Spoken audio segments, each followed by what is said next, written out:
Good day, class. Today I'm going to discuss about the growth and maturity stage of a product. We're going to talk about the product life cycle. Every product goes through different stages from its launch to its decline.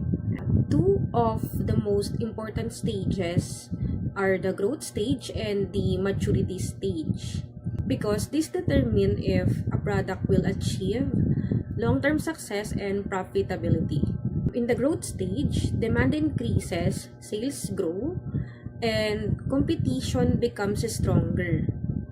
Businesses must expand production and improve distribution to meet demand and to avoid losing customers. In the maturity stage naman, the product reaches its peak in the market. Companies must maintain market share by improving their products, creating new offers, and managing costs while keeping quality of a product.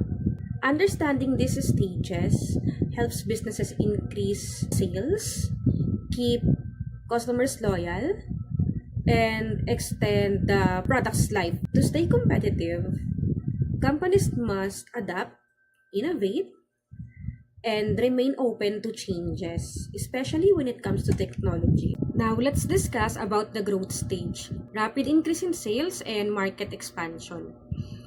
During this stage, sales increase rapidly because more consumers become aware of the product. As awareness grows, demand also rises, leading to higher profits and market expansion. This stage is important because it shows that the product is gaining popularity and success. If you are a business owner who have products and services, you can partner with other companies for your growth. Example, Samsung, Apple, and other phone brands are partnering with T-Mobile, AT&T, Verizon, and so many telecommunication network companies in the US. Dito naman sa Pilipinas, they are partnering with Globe, Smart, and other network service providers.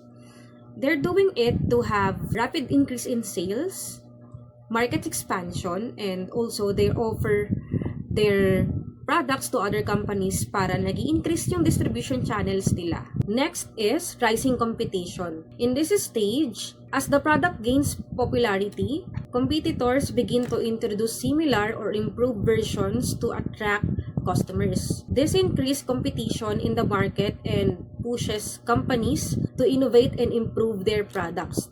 For example, when the iPhone became popular, other brands like Samsung released smartphones with new features to compete. Tapos gumaya na yung iba't ibang brands ng cellphones, di ba? Brand establishment.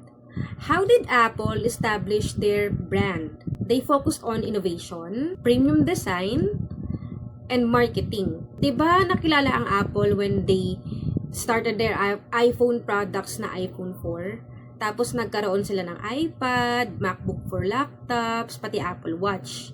Magaganda yung features ng technology ng Apple and it's a game changer in cellphones, right? They also used a strong brand identity. Diba sa Pilipinas, pagka naka-iPhone ka, mayaman ka, mapera ka, right? Pag mayaman, Apple yung gadgets. Pag mahirap naman, Apple sa palengke.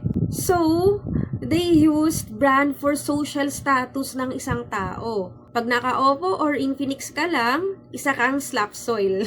Next naman po sa growth stage is economies of scale. Production cost decreases as sales volume increases because businesses become more efficient when producing in large quantities. Expenses like materials, labor, and equipment are spread across more products, making each item cheaper to produce. This allows companies to maintain competitive prices while earning higher profit margins. Example, sa Amazon, may mga items po na pagka binili mo siya ng bulk, mas mura siya. Example, si seller ay isang marketplace seller sa Amazon, tapos private label siya. Tapos ang supplier niya is Alibaba. For example, bumili siya ng 1,000 pieces or 3,000 pieces ng products. So, since bulk yung order, mas mura niyang mabibili yung mga items. Ganun po siya. Kaya technically, mas mura niya rin na maibebenta yung mga items na yun. Okay?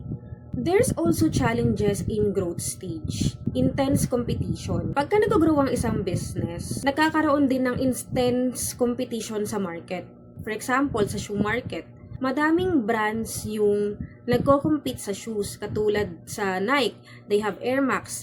Sa Adidas naman, they have Ultra Boost. Because of this intense competition, companies design unique styles, improve comfort, and create strong marketing to make their shoes stand out from other brands. Also, another challenges in growth stage is balancing supply and demand. Managing supply and demand means increasing production carefully to meet needs without creating excess products. Businesses usually use sales dashboards because they rely on daily, weekly, monthly, and yearly sales reports to balance their production supply and demands ng mga products nila.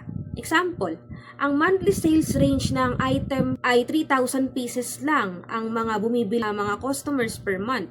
So, it will be impractical kung magpo-produce ka ng 10,000 pieces a month, lalo na kung wala ka namang new resellers or new distributors or kung hindi ka naman nag-expand ng market mo. Another challenges in the growth stage is maintaining customer satisfaction. In order to maintain customer satisfaction, you need to make sure na quality yung products and customer service at yung mga employees mo because they can make or break your business. And the other one is pricing pressure. As competition increases, the other companies may lower their prices to attract more customers. Because of this, businesses are often forced to adjust their own pricing strategies to stay competitive. This challenge is important because it affects both profit and market position. Example, sa mga samgyup, sa mga eat all you can, may mga prices na 499, 399, 299, 249. May iba pa nga, 199. Now, class, I want you to understand that art of selling is not enough if you do not know the art of pricing. Di sapat na marunong ka lang magbenta if di ka marunong magpresyo ng tama sa business mo. Because it's going to make or break your business. Sa samgyup business, how much is the price of the meat plus operational expenses such as bayad sa rent, bayad sa tao, sa gas, taxes, and so on. Bottom line, you must master the art of pricing as well. And if you will set the price right, your business will be alright.